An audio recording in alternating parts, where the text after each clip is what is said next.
Good evening, everyone. This is the Auburn School Buildings Committee meeting for May 26th, 2015.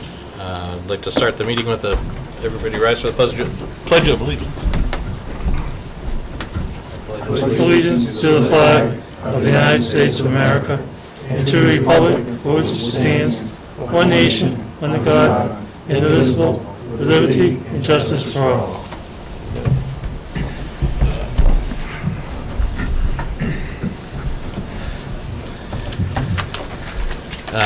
Remind everybody that this is being recorded and broadcast right now. Ask if anybody else is recording. They are not. First, the next item up on the agenda is citizens' comments. Yeah. And I think we have one tonight. Yes, Rockville, Warfield Street. When you're pouring the sidewalks, the extensions, not too wide, not too deep. Someone who's using a white cane like myself, so the cane won't get stuck in the middle of the expansions.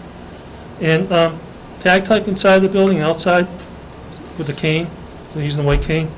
And when we took the tour this evening, we came down a stairway. There was only one handrail. There's no handrail on the right-hand side. Do you know why? Which stair would? Marielle, do you know? It's the one over the bridge, coming down where the Auburn is along that wall, coming into the foyer. It's only on the Eric? left. I mean, it should have two on it anyway, right? It's just not installed yet? At the treads and risers, it has handrails both sides. Only the continuous handrail around the Platform? the landing, intermediate This- landing, is not required, but we did run it around there. No, but this stair only had one handrail in. And maybe that it's not installed. Okay. They may be just not installed yet. They all have two on They them. all have two handrails. Okay. They should have all And the stairwells. handrails. Yeah, how many stairwells are in there? 5. Oh, wow. In the media lab, put the JAWS software, Zoom text, CCTVs, and the Ruby, and a JAWS, and a Rail machine. I have some pamphlets. I have some literature on this stuff. In terms of that stuff, that's more the F-15. I'm not sure what the school's putting in there for. For the blind, the vision impaired. Yeah. Joe? I'd be happy to take Okay. it and see what it is to review. Okay, thank you. And then the desk and also in the cafeteria, some available for someone who might be in a wheelchair. That's planned. Yes. Okay, good. And also inside, the outside, the stadium and inside where the auditorium is, or the gym there, have a small section for a student or maybe even a parent who is vision impaired in the front, a small section designated for that person, those people. Yeah. Okay. There are accessible seats with companion spaces adjacent to them. Okay, thank you. So it's like a reserved spot then, kind of? Yes. Okay, all right, thank you. Thank you. Okay. Thank you. Okay. Any other comments? Citizens' comments? Okay. Moving on to the next item is the approval of the meeting minutes from our last meeting. They're in the packets and attached here tonight.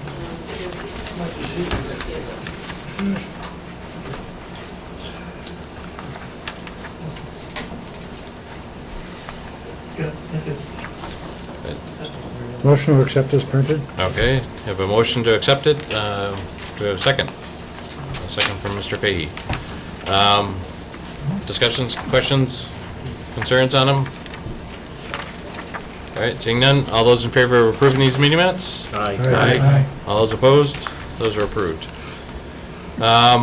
Next up is our general update areas. We have Skanska up first with the building update and West Street update. Okay. Good evening. Overall, everything remains on schedule and under budget. Things are moving ahead nicely in the building. Finishes are nearly complete throughout the building. They're wrapping up the terrazzo tile in the lobby, and the lockers are still to go in, but overall finishes are in good shape. Exterior of the building, if you've been out there, you see the loam going in the islands. You see plantings, and the hardscapes are being worked on in the courtyard and out back as well.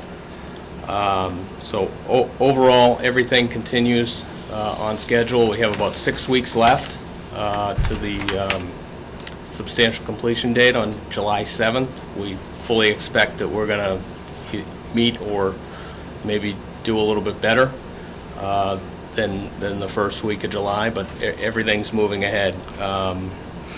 The MSBA will be out for their final site visit June 11th, which is about 2 weeks from now. They actually they pushed it back a month. They were supposed to be here. They come out every other month. They were supposed to be here in May, but at their last visit, they felt like, you know, the job was moving ahead so well that they would push it out to June, and hopefully that would be their last site visit. Budget, we remain under budget. There's healthy contingency at all levels, so you know, we fully anticipate that shortly after substantial completion, we'll be able to move right into closeout with the MSBA. West Street, the road contractor Balthazar continues to work primarily on the retaining wall out here. They're what do you say? 90% complete on the retaining wall piece. The next contractor to move their lines over off the pole is Comtract. That's the town fiber, and they're scheduled in here shortly. They were out last week to review everything. They only have a day or two's worth of work. Then it'll be Charter, and then finally Verizon, and then the poles can be taken down. So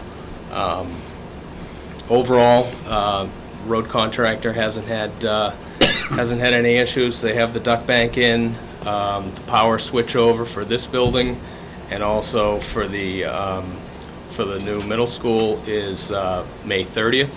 It's a Saturday. The National Grid agreed to do it on a Saturday, so they wouldn't impact the superintendent's office here and everybody else in this building. So that should be a one-day switch over.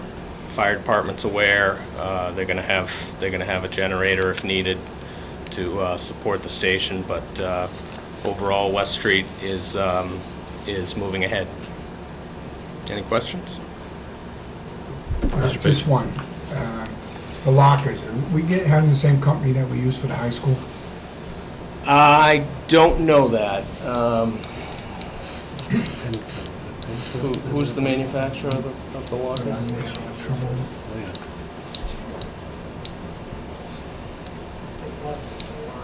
They changed it.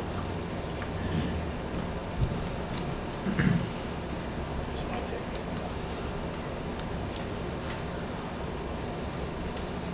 You wouldn't happen to know who the manufacturer of the high school? I don't. Henco? No, it's Superior is the manufacturer. Superior Lockers. Yeah. And List is the other name. The company's got two names. I thought it was Pencom. I don't know if you remember. I thought it was Pencom. It sounds familiar, yeah. I'm not sure, but the reasoning was because we had so much trouble first part of school that all the lockers were breaking down inside. And I just want to make sure that we're not going to have that problem again. Yeah, these lockers are being fabricated off-site, being brought in banks, and they'll be installed as a unit. But as soon as the first lockers arrive on site, we'll be inspecting them for quality. We'll ask Joe to come out and make sure that,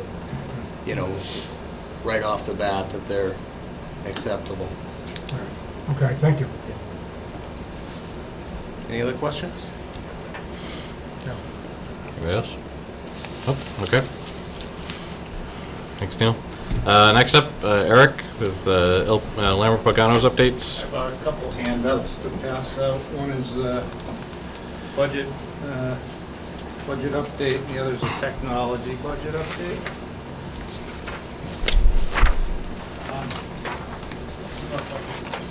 There's it okay if I turn that one up? Can everybody still see?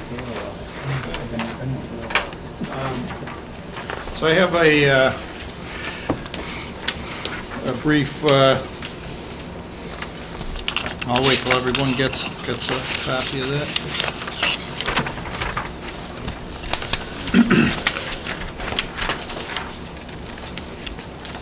So we're still on track with the budget. I think last time we passed out a budget, we were about $8,000 under budget, and this you can see that this represents that we're approximately still $8,000 under budget. While the technology was slightly high at just under $27,000, which actually included a $10,000 contingency. The furniture and equipment at this time is about $35,000 under budget, so net difference of about $8,000. The furnishings and technology part of this are pretty solid numbers. We've gotten proposals for everything. We've issued purchase orders. The technology, the equipment, the things like maintenance equipment and small wares for the kitchen, storage, shelving, miscellaneous items, we're still receiving proposals on those items. So we don't have an exact figure, but I can tell you that that number, that estimate that we're basing this on includes all of the full scope of music items. So we had a couple tiers of priority leveled there. So we feel like we're in pretty good shape there. As I said, purchase orders are out for the furnishings and technology.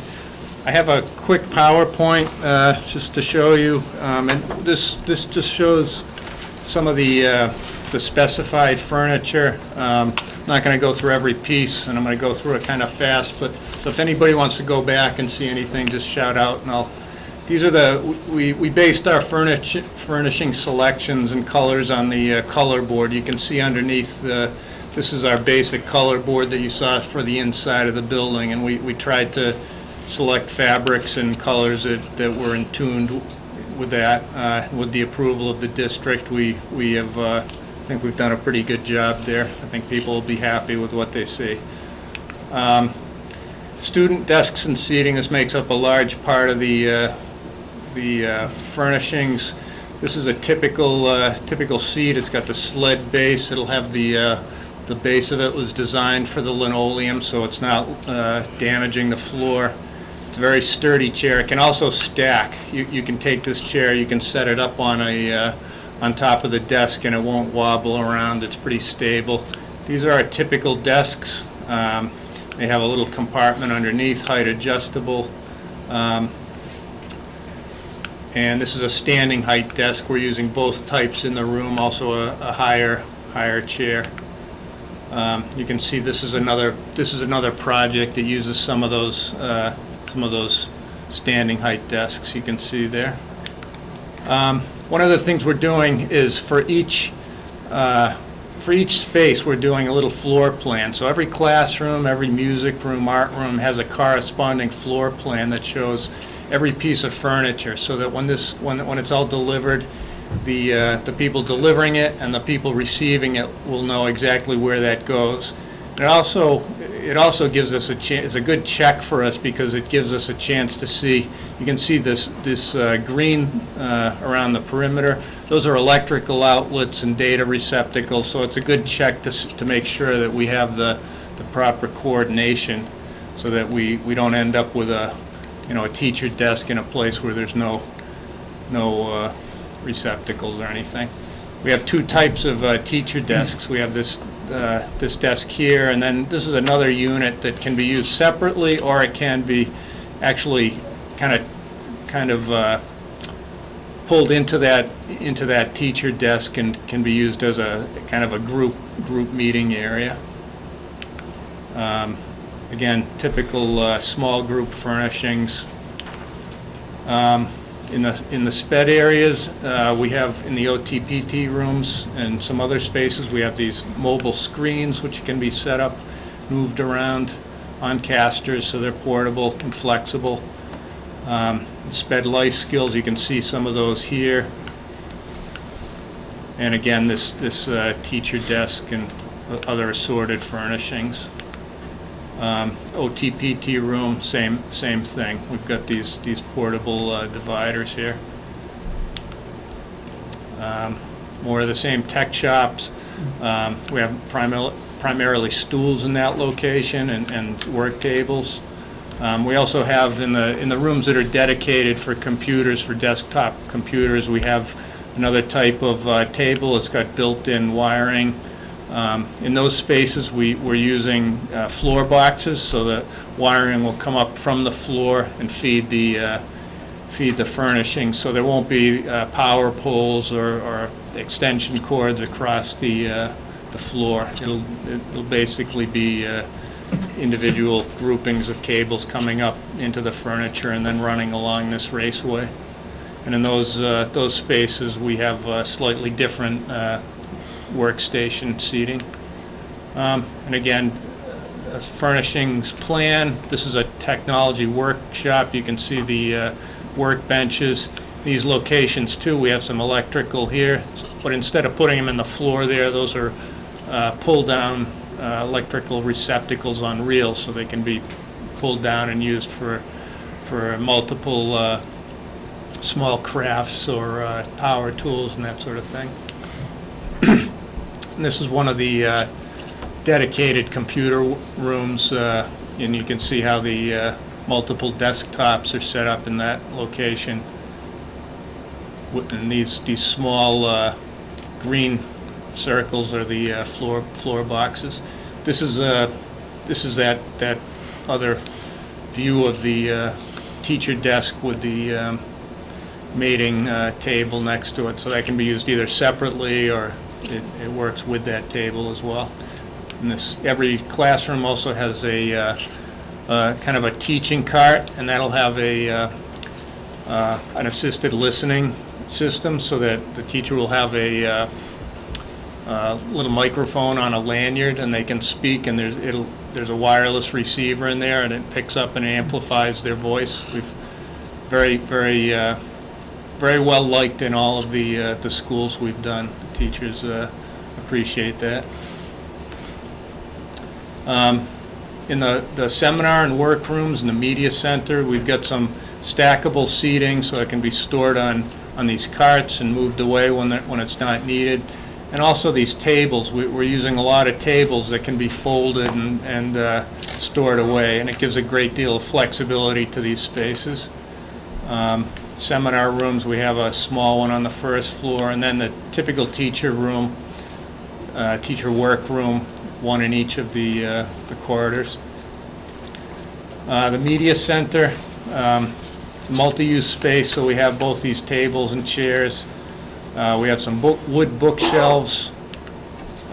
We've got some informal seating, and these are upholstered seats, but they can be easily moved around. You see they have a handle on the back, and then the casters on the front, so they can be easily lifted and kind of moved around when needed, so it's a flexible type of seating. It's conducive to different groups getting together and meeting. We also have some small tables and stools as well. This is a floor plan of that area. The main lobby is right here, so we have some window openings along this wall, and then the circulation desk and the kind of a built-in periodical area here. This is one of those small informal seating areas, and then these are stools on the back side of that periodical display. There's a counter, and then multiple tables and chairs. And again, this is a multi-use space, so we have all these in this closet here. We have space to store stacks of chairs, and they can be set up in this area, so that can be used for up to 100 people for larger meetings. Cafeteria, again, folding tables and stools, kind of a unit. It comes in both these elliptical shapes or circular shapes. We've got a kind of an assortment of both, but the thing about this is they can be folded up very easily. They're on casters, they can be moved around quickly. So it helps with cleanup and that sort of thing. Teacher teacher dining room, more of the same.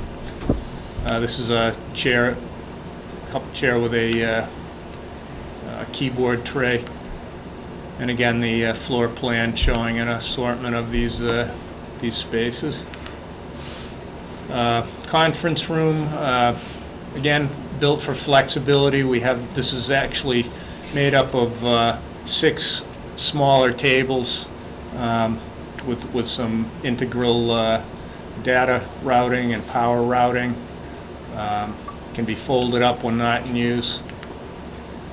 Again, more of the typical type of office desk, if you will, pedestal, file cabinet, task chairs, bookshelves.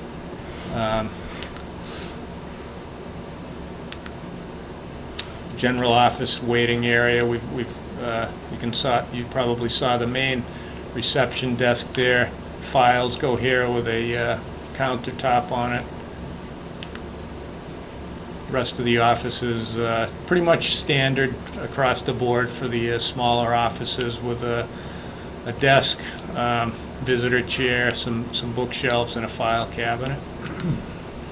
At the science and art, we've got a combination of things. We've got some tall stools with backs. We've got some other stools without backs.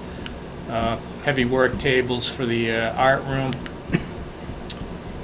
This is a science classroom. You may have seen these tables out there. They have the epoxy tops, so they match up with the counter. Goes around the perimeter. Art classrooms, again, more of the same. We also have the kiln in here and potter's wheel over in this area. Band and music, we've got some built mobile stereo equipment cabinet, choral risers that can be folded up and moved around, and then these stacking music stands that can be carted away when not in use. This is the band room. Finally, the storage areas are outfitted with different kinds of shelving. Pretty much all the storage rooms have some kind of shelving in them. It will be tailored to the various uses, but for the most part, we have open metal shelving, different depths, and we have some specialty shelving in the gymnasium storage as well. And again, all of these, every space has a drawing that goes with it, so when the time comes to be delivered, everyone knows where to go and what goes where. So this is a receiving diagram, and this is a floor plan of the building. There's kind of an enlarged area here.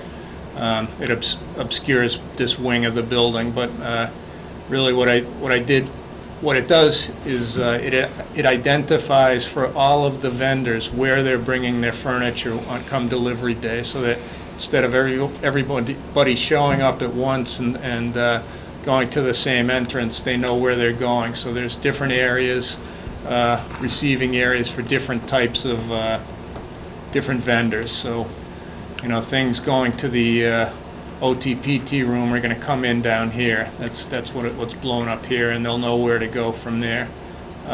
Cafeteria will come in here. This is kind of a staging area for the whole thing. So if there's installation or equipment set up and construction that needs to happen, it'll happen at the cafeteria, and then go out to their to the respective final location. That's that. We are, as I said, we're expecting equipment proposals shortly. We're waiting for a price on exterior bleachers. So once we have that information, I think we'll be able to really firm up the final budget here. We've set up a couple of pre-install meetings. We have one for technology tomorrow. The vendors are coming in to this room, and we'll meet and we'll talk about the plan for installation. And then in middle of June, on the 17th of June, we have a follow-up pre-install meeting with the furnishings and equipment. So that's much closer to the July 8th start date for delivery. And at that point, a person from the district has been designated as a receiving person. That person will be there, and we'll meet and talk about the whole process for deliveries. That's FF&E. In terms of the building update, I think I agree with everything that's been said. It's going well and moving forward. That's all I have. Does anyone have any questions? Any questions? My No? only question is, well, my question always is the school administration, the people that are responsible for everything that happens, are deeply involved in it, and they're satisfied with everything that's moving forward? Absolutely. Okay. That's where I put my yes vote. Thank you. Okay. I'm going to turn the light back on, Eric. Thanks.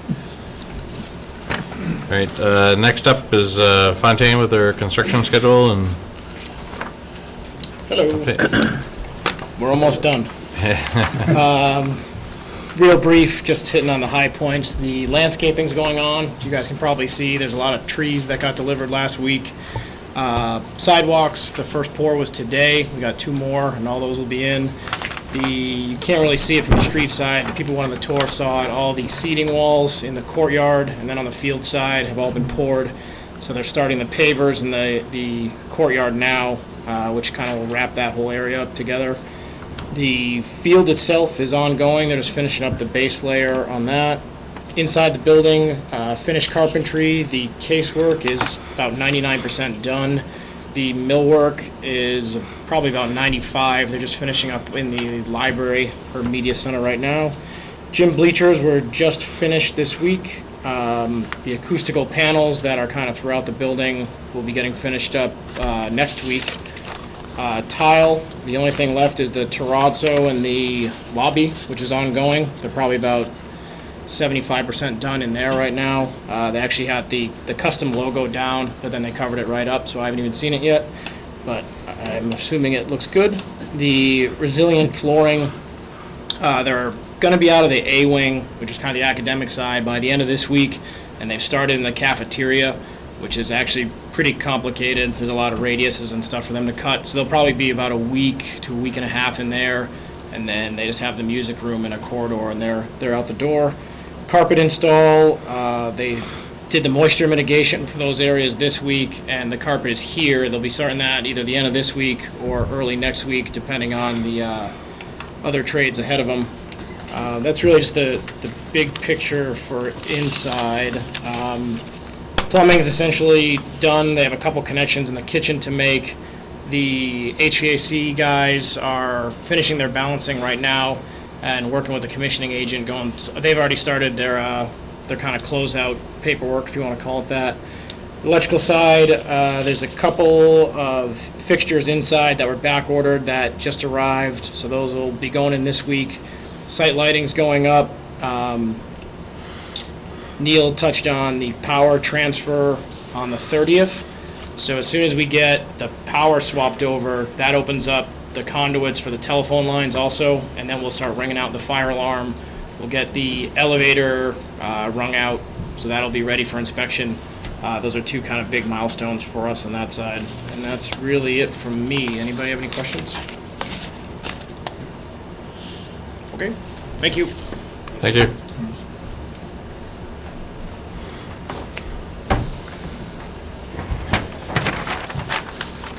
After walking through today, I mean, it's really taking shape in there. It's really coming together.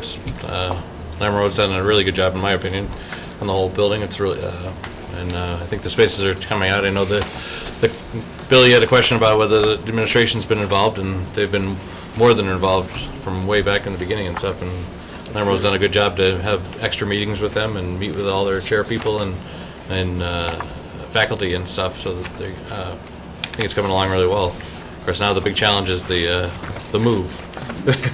The construction schedule's there, and we're gonna, give it to them, and they'll be able to get in, but they're gonna have a busy summer with everything else they're doing, so Fantastic.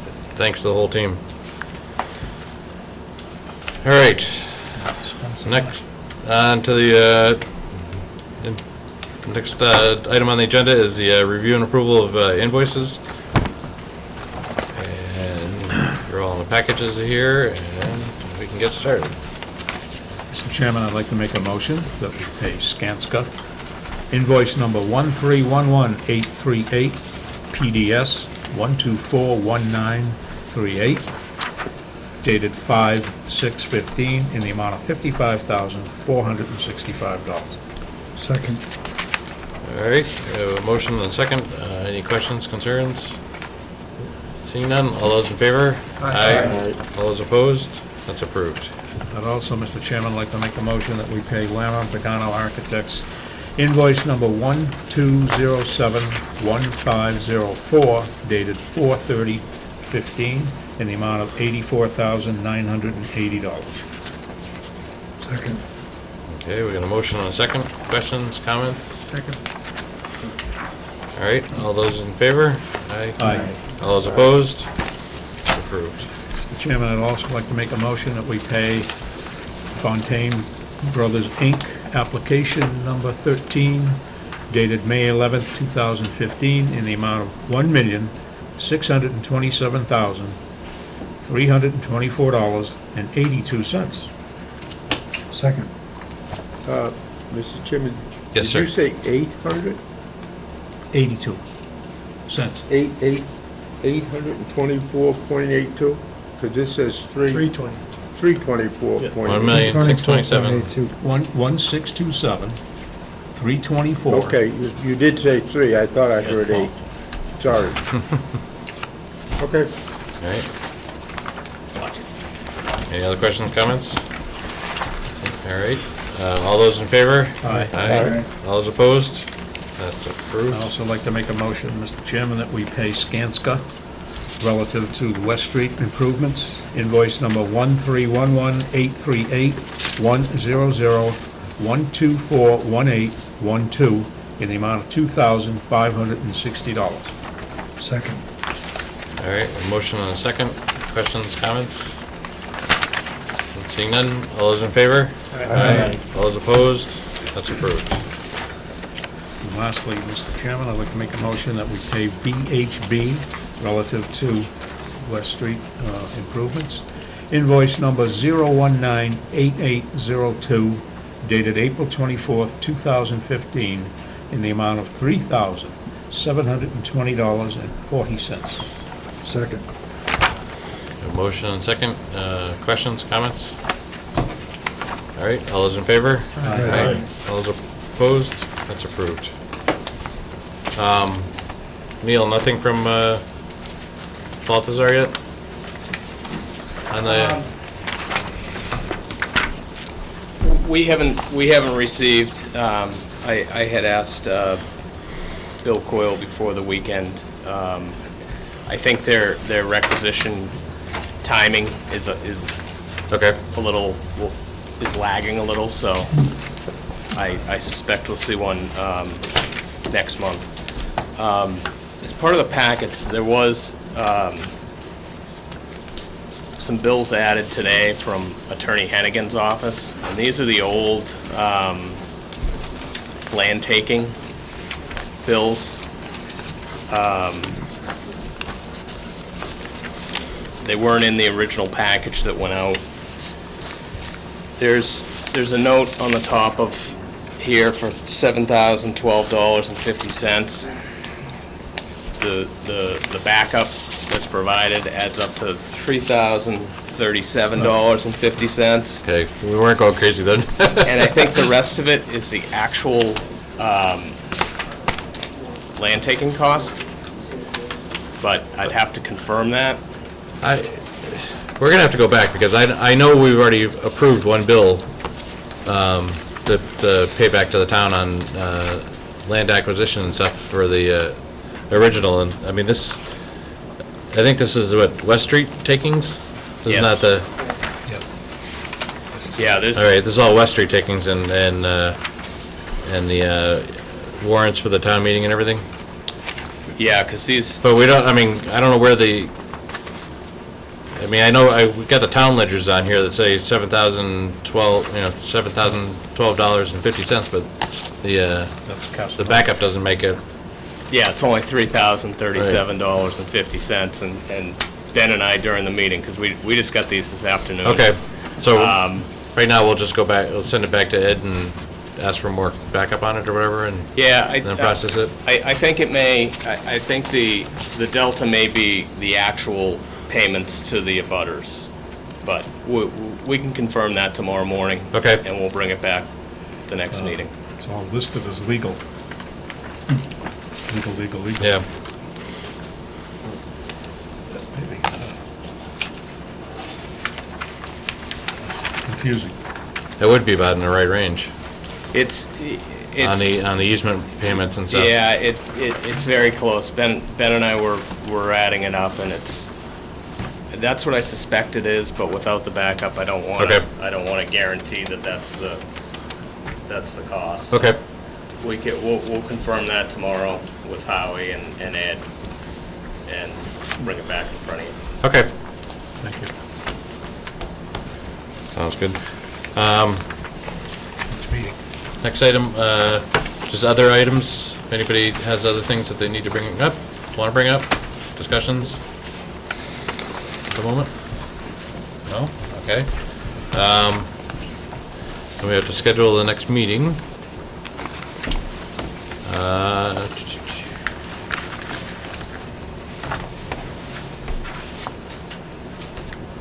It's the 23rd, right? Is that too late? The right time period? My birthday. Happy birthday. Well, where are you taking us? Where are you taking me? The 16th would probably be too soon, right? For the regular invoicing?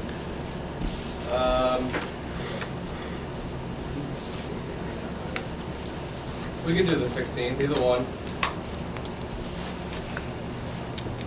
We'll have these guys' invoices around the 9th or 10th, so that would still give us plenty of time to get the packet out. I mean, I don't want to rush, it'd go to 23rd if it works all right. I just thinking about the Baltazar, if we have to have one closer in between, but, Yeah, why don't we do the 23rd? okay. 23rd? So the next meeting is June 23rd, it's a Tuesday, 7 PM here. Okay. That being done, the other thing is a motion to Motion adjourn. adjourned. Second. And we have a second, all those in favor? Aye. Thank you very much, everybody.